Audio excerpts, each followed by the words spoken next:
Coming up next, it's a heavyweight collision between Curtis Razor Blaydes and Francis Ngannou.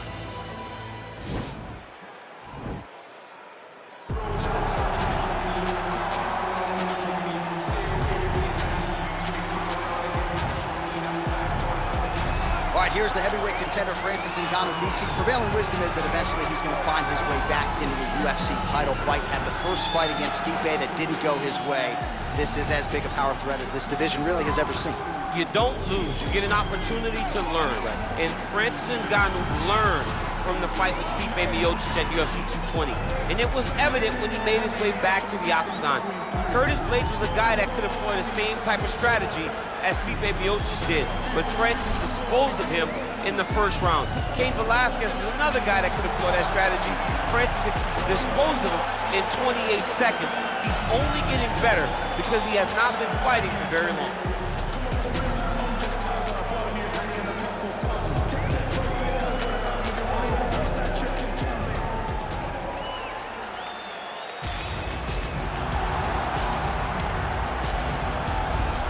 All right, so here's the heavyweight hopeful, Curtis Razor Blaydes. He's done a whole lot of winning in the UFC. It seems like most of the guys he tries to take down, he is able to do so.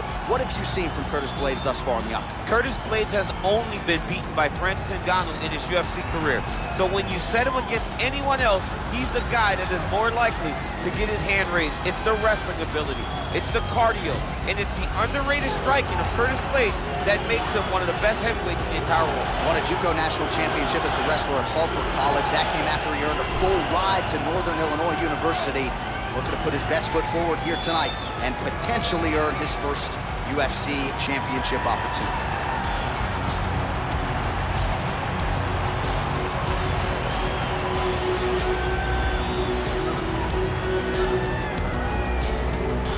And now our tail of the tape for this heavyweight fight. Blaydes is 29. Ngannou is 33. Blaydes weighed in at 265 pounds. Ngannou will have a 3-inch reach advantage. Now to get us started, the veteran voice of the octagon, Bruce Buffer.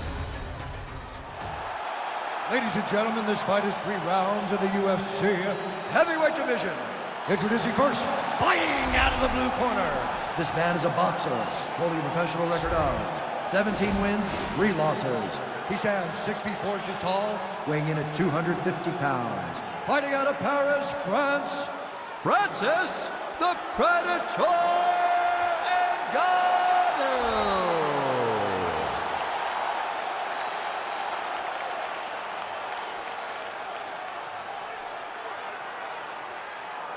And now introducing his opponent, fighting out of the red corner.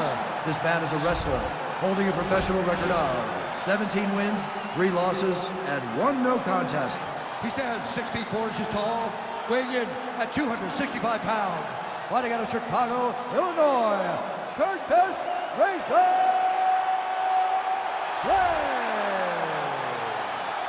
And when the action begins, our referee in charge of the octagon is Dan Bergliata. So Dan Bergliata shares the cage.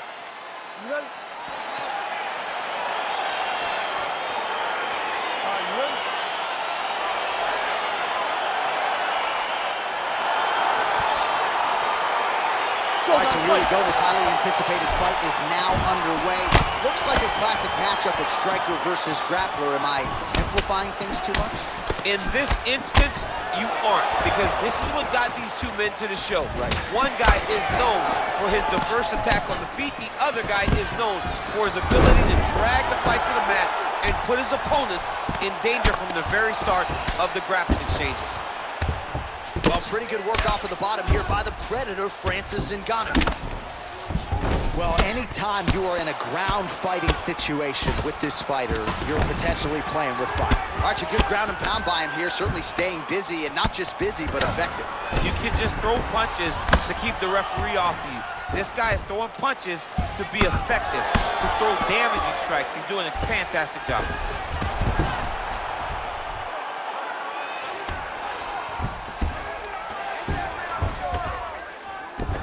All right, north-south position now. We'll see who transitions first. Well, he's in a compromising spot here, DC. You got to figure out a way to get back to your feet.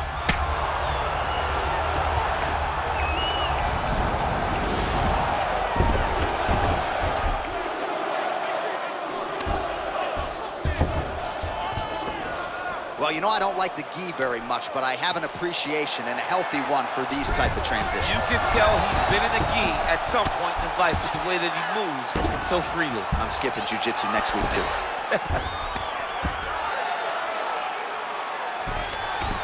Well, hard to win fights in mixed martial arts from the bottom, but nice work here in that position by Curtis Blaydes. Well, 25 total strikes have landed for Curtis Blaydes. Under 2 minutes in the first round. Man, striking class is in session. Beautiful punch there. Great job landing. What a damaging punch. Punch coming, it's blocked. All right, so again, he shoots for a takedown. He has certainly tried to wrestle offensively tonight, but that attempt did not work. We knew we'd see a commitment to trying to secure those takedowns. We did not anticipate him having to take this many attempts. How long until he gets discouraged? Quick level change now. He went single into a high crotch. Oh, he's taking his dude for a ride. Oh, my God, he switched the lock to a high crotch, rotated him, and took him for a ride. That was a big takedown. Now he's on top of him looking for the finish. Working out of side control here. His opponent trying to control posture, but you got to be careful here. Back to the stand-up now. Both fighters upright. Blaydes gets the tie clinch here. Big, powerful punch lands. Now he gets back to range. Right, and what's that screen clean to drop?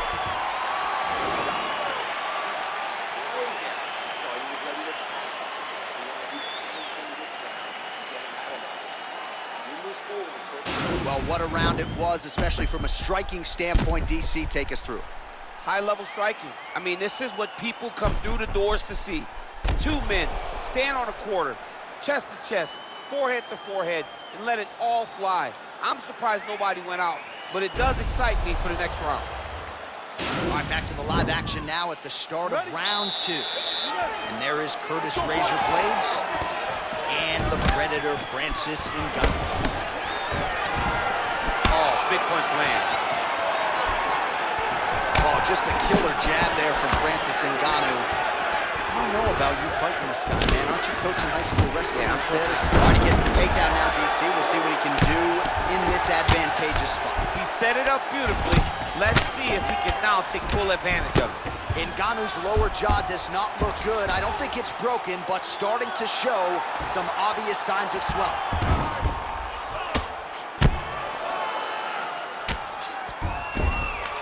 Posturing up now.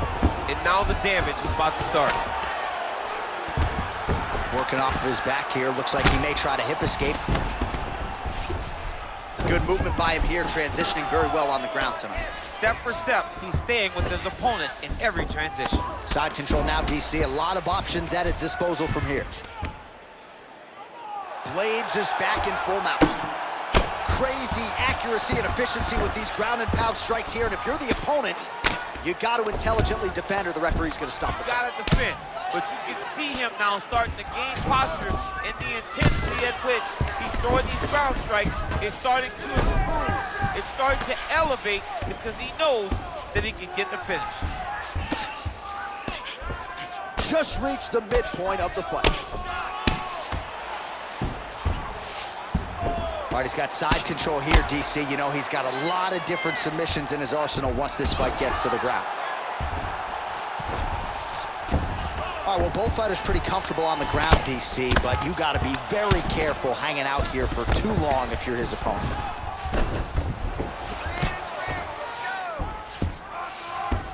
A lot of top pressure being applied here as he works out of side control. Well, this is exactly what you like to see. Nice combination of ground and pound punches. Outstanding pressure and activity by Curtis Blaydes. Oh, he's got the ground and pound going now. He's putting him in exactly the positions he needs to be in right now. He's able to relax here. And he understands, being a veteran of so many fights, that as long as he's on top, he's winning. He feels like he's winning here. Under a minute now to go round 2. All right, so pretty good damage here with the ground and pound. Nothing superficial about these strikes. They are intending to harm. Oh yeah, he's landing very accurately, and he's landing to get damage off. Ground and pound strike there now. All right, full guard here. Bottom fighter likes it. Top fighter figures to want to try to pass. Yes, he definitely wants to pass, or he wants to get posture to land ground and pound. All right, he's very comfortable fighting off his back, DC. Now looks like he's trying to hip escape. Yeah, he's trying to hip escape, or maybe look for a Kimura here. All right, that's the end of round number 2. Wait. All right, now we check out some of the action from that previous round, DC. How about the display of striking? Just high level. I mean, you would think that we're watching a K1 level kickboxing match opposed to being in the UFC. Both displayed great technical skills, unbelievable striking.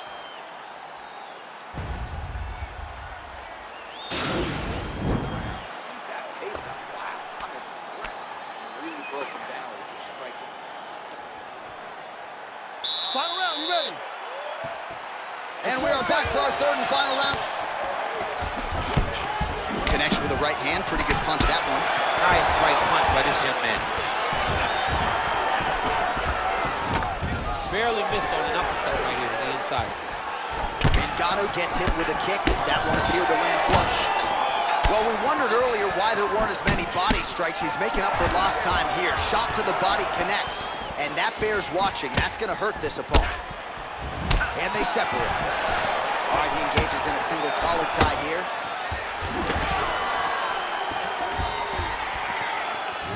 He's throwing every part of himself into these big leg kicks. Oh! He needs to start looking to finish now because he's got his opponent hurt very bad. Oh, he might be out.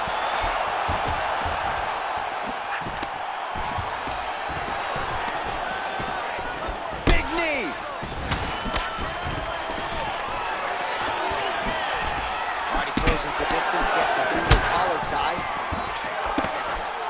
Huge block there. Another shot lands upstairs. Oh, nice job by him there to get the takedown. This might just be a matter of time. Oh, nice.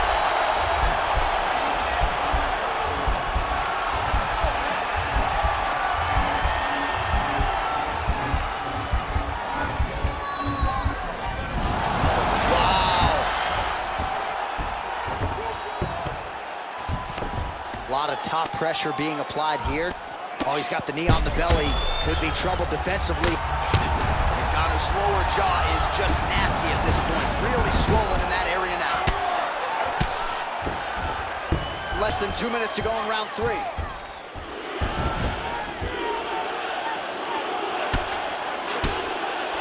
Lands the grounded pound strike here. 90 seconds to go in our third and final round. All right, half guard position for him here, and I can hear Dominic Cruz in the back of my head just screaming about underhooks somewhere. Yeah, he loved, I mean, but he's right? He's so right in terms of if you're on your back in the half guard, one thing you can't be is flat on your back. You need to be up on an elbow. Right. You need to be half on the side, and you need to control the far side underhook. It is a battle for underhook when you're fighting in the half guard position on the mat.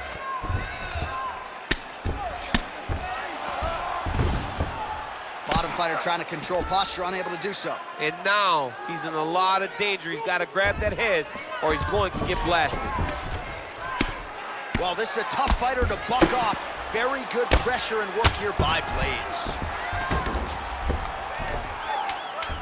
Final seconds of the fight.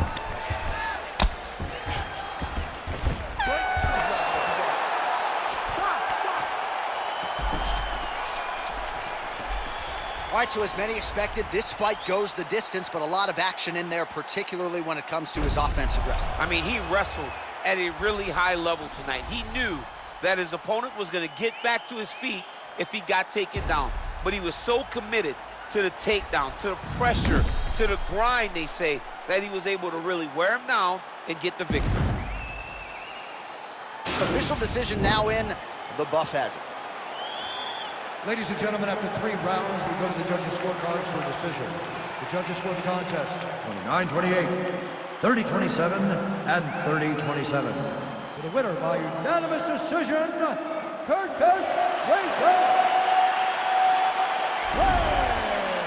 All right, so the judges are in agreement tonight. He is your winner by unanimous decision. Certainly pretty easy fight to score, I thought. Yeah, I thought it was an easy fight to score. Whereas his opponent had a few moments, he was the one that truly did lead all the interactions. He's the person that truly did dictate if the fight was standing or on the ground. This is his fight. He won this fight, and he